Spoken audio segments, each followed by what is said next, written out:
जीवन में ऐसे जीना है जैसे एक दर्शक, जैसे जीवन के बड़े पर्दे पर एक कहानी चल रही है और हम देख रहे हैं। एक दिन भर के लिए प्रयोग करके देखें और जिंदगी दूसरी हो जाएगी। एक दिन तय कर लें कि सुबह 6 बजे से शाम 6 बजे तक इस तरह जिएंगे जैसे एक दर्शक, और जिंदगी को ऐसा देखेंगे जैसे कहानी एक पर्दे पर चलती हुई, और पहले ही दिन जिंदगी में कुछ नया होना शुरू हो जाए। आज ही करके देखें, एक छोटा सा प्रयोग करके देखें कि जिंदगी को ऐसे देखेंगे जैसे बड़े कैनवस पर, एक बड़े पर्दे पर कहानी चलती हो और हम सिर्फ दर्शक होंगे। सिर्फ एक दिन के लिए प्रयोग करके देखें, और उस प्रयोग के बाद आप दोबारा वही आदमी कभी नहीं हो सकेंगे जो आप थे। उस प्रयोग के बाद आप आदमी ही दूसरे हो जाएंगे। साक्षी होने का छोटा सा प्रयोग करके देखें आज घर जाके, और जब पत्नी गाली देने लगे या पति गर्दन दबाने लगे, तब इस तरह देखें कि जैसे कोई साक्षी देख रहा है। और जब रास्ते पर चलते हुए लोग दिखाई पड़े, दुकानें चलती हुई दिखाई पड़े, दफ्तर की दुनिया हो, तब ख्याल रखें जैसे किसी नाटक में प्रवेश कर गए और चारों तरफ एक नाटक चल रहा है। एक दिन भर इसका स्मरण रख के देखें और आप कल दूसरे आदमी हो जाएंगे। दिन तो बहुत बड़ा है, 1 घंटे भी कोई आदमी साक्षी होने का प्रयोग करके देखे, उसकी जिंदगी में एक मोड़ आ जाएगा, एक टर्निंग आ जाएगी। वह आदमी फिर वही कभी नहीं हो सकेगा जो 1 घंटे के पहले थे, क्योंकि उस 1 घंटे में जो उसे दिखाई पड़ेगा वह हैरान कर देने वाला हो जाए। और इस 1 घंटे में उसके भीतर जो परिवर्तन होगा, जो ट्रांसफॉर्मेशन होगा, जो कीमिया ही बदल जाएगी, वो उसके भीतर चेतना के नए बिंदुओं को जन्म दे देगी। 1 घंटे के लिए ऐसे देखें कि अगर पत्नी गालियां दे रही, अगर मालिक गालियां दे रहा है, तो ऐसे देखें कि जैसे आप सिर्फ एक नाटक देख रहे हैं, और फिर देखें कि क्या होता है। सिवाय हंसने के और कुछ भी नहीं होगा, सिवाय हंसने के और कुछ भी नहीं होगा।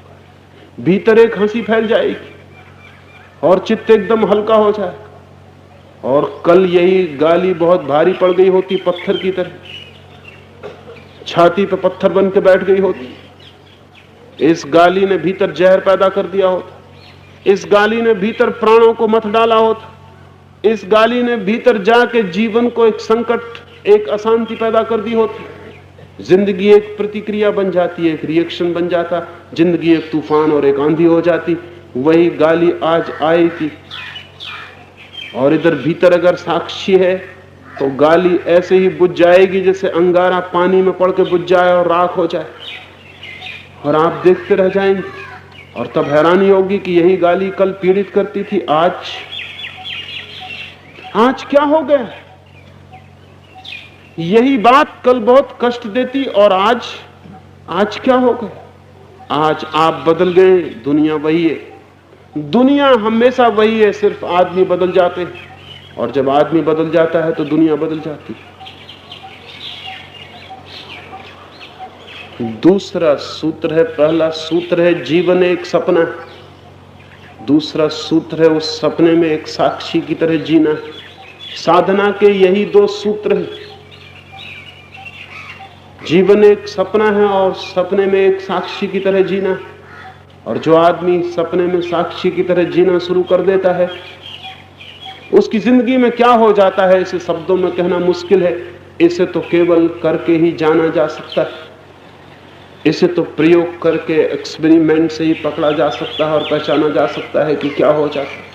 तो थोड़ा सा प्रयोग करें और देखें। मंदिरों में जाने की फिक्र छोड़ दें। जिंदगी ही मंदिर बन जाती है अगर साक्षी बन के खड़े हो जाएं।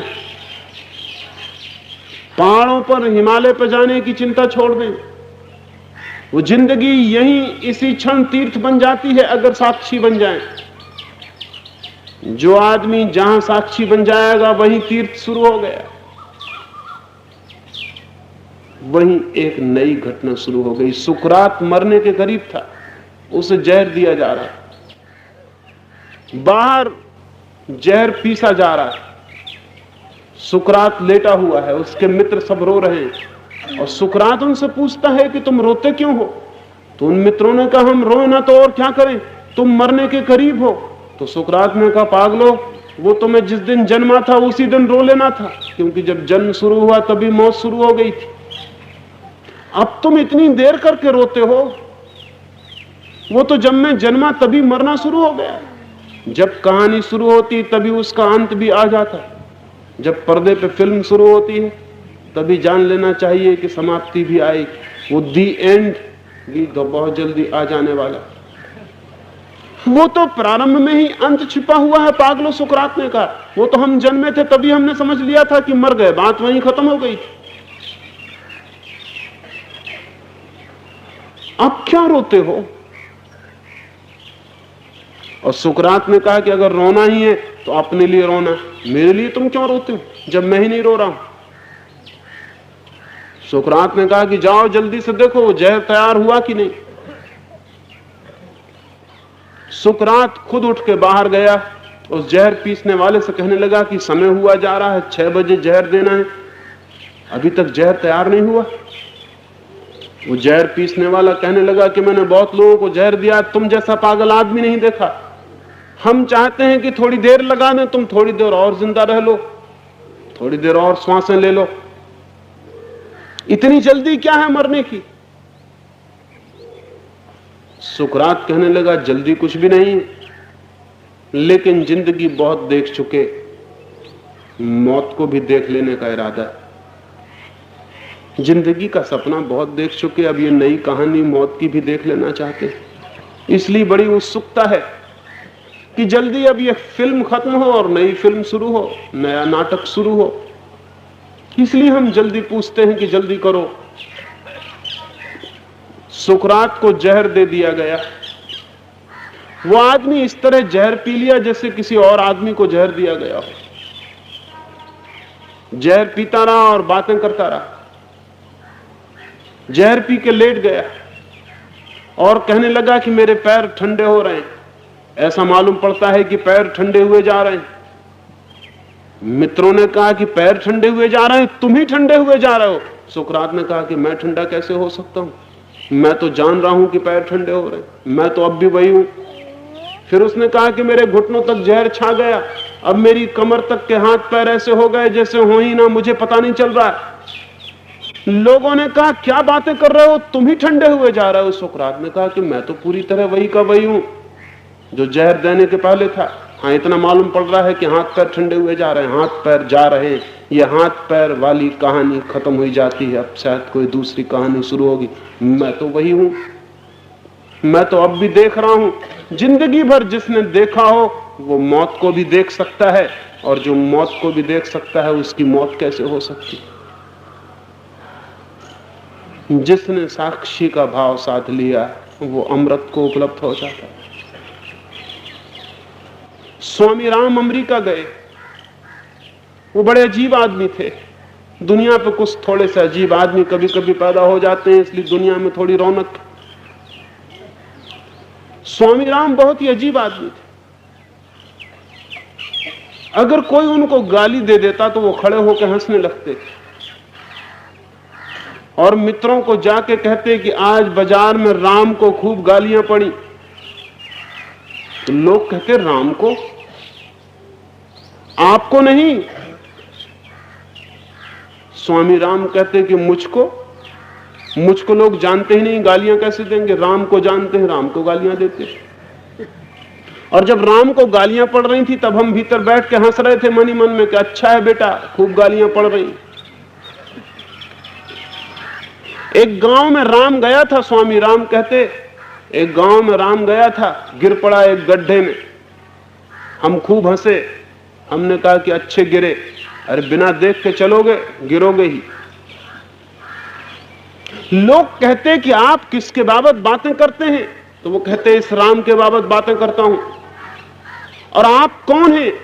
तो वो कहते मैं तो सिर्फ देखने वाला हूं, ये राम पे कहानी चल रही, हम देख रहे हैं। राम की जिंदगी है, हम देख रहे हैं। ये जो देखने की बात है, ये जो देखने की तरकीब है, ये जो देखने का टेक्निक है, जिंदगी के प्रति साक्षी हो जाने की ये जो कला है, ये धर्म का सारभूत रहस्य। देखें जिंदगी को एक साक्षी होकर, और तब एक नई जिंदगी की शुरुआत हो जाती है। वो नई शुरुआत सत्य पर ले जाती है, उस सत्य पर जिसका न कभी कोई जन्म हुआ, उस सत्य पर जिसकी न कभी कोई मृत्यु होती है, उस सत्य पर जो कहानी नहीं है, उस सत्य पर जो सपना नहीं है। लेकिन अगर हम इस सपने में और कहानी में ही खोए रहें तो शायद उसका हमें कभी भी पता नहीं चलता। बहुत कम सौभाग्यशाली लोग हैं जो जीवन के सत्य को जान पाते। अधिक लोग जीवन के सपने में ही जीते हैं और समाप्त हो जाते हैं। सपने से जागना है ताकि सत्य उपलब्ध हो सके, और कहानी से जागना है, नाटक से जागना है, अभिनय से जागना है, ताकि वो जाना जा सके जो अभिनय नहीं है, जो नाटक नहीं है, जो कहानी नहीं। उसका नाम ही आत्मा है, उसका नाम ही परमात्मा है, चाहे कोई उसे सत्य कहे या कोई और नाम दे दे। और उसको जानते ही आदमी मुक्त हो जाता है, क्योंकि सब बंधन सपने के बंधन है। कोई बंधन सच्चा बंधन नहीं, सब बंधन सपने के बंधन, सब बंधन झूठे बंधन। एक बार ये दिखाई पड़ जाए तो पता चलता है कि मैं तो मुक्त ही था, मैं तो सदा से ही मुक्त हूं।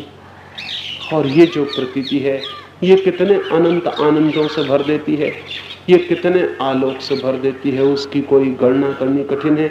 इमेजरेबल, उसको नापने का कोई उपाय नहीं,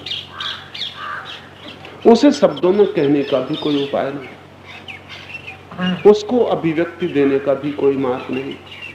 उसे तो बस जाना जा सकता है और जिया जा सकता है।